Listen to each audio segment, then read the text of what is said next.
ស្រីបងប្អូនថ្ងៃនេះមកប្រាប់បងប្អូនអំពីមូលហេតុដែលគេដាក់ restaurant នេះបងប្អូន4គីឡូ7ទៀមពីម៉ាស់0មកបងពីម៉ាស់0មកដកហ្នឹងហើយយើងទៀមហ្នឹងគឺហ្នឹងហើយសម្រាប់បងប្អូនដែលគាត់ចេះហើយចាស់មេចាស់ហ្នឹងងាកមុខចេញឲ្យសោចមួយផងហ្នឹងហើយ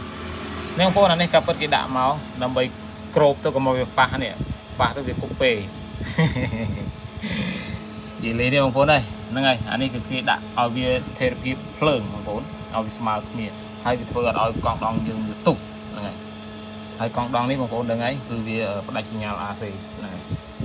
គឺរាល់បងប្អូនសម្រាប់8គ្រាប់អូ8គ្រាប់មួយអេមសម្រាប់បងប្អូនចង់ប្រើដុំភ្លើងហ្នឹងនេះដុំភ្លើងគឺលើកតែឯងរួចទេបងប្អូនហ្នឹងអានេះ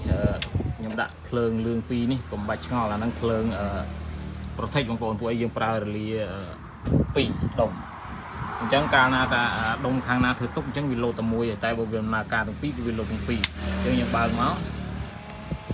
គឺវាលោតទាំងពីរគឺអូខេហើយតែបាត់អាណាមួយគឺអំបិលហើយហ្នឹងហើយតើឡើយយើងតេស្តសំឡេងបន្តិចមើល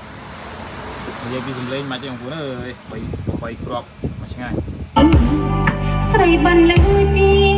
ពីដំបូងដែលអាចទៅបេះដូងអងអូនដូចទឹកយ៉ាងណាតារៀងរាឃ្លាទៅហើយរៀបនឹងហើយឆ្លើយ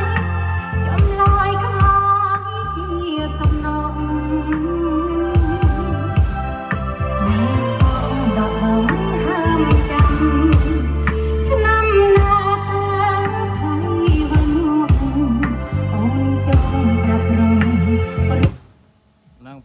មួយទៀតគឺភ្លើងញាក់នេះភ្លើងញាក់នេះភាគច្រើនអ្នកប្រើគឺគាត់ធ្លាប់ប្រើ CA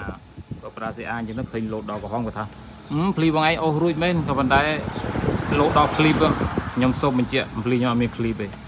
លោតដល់ណាលោតទៅអាហ្នឹងគេសេរីកើតទេបងប្អូននេះកន្លែងសេរីខ្ញុំឲ្យមើលនេះវ៉ារីយ៉ាបហ្នឹងយើងសេរីមកចង់ឲ្យបើកកប់ឲ្យមិនលោតក៏បានដែរបងប្អូនហ្នឹងហើយភាគច្រើនបងប្អូនអ្នកប្រើមួយចំនួនគឺគាត់យល់ច្រឡំគាត់យល់ច្រឡំ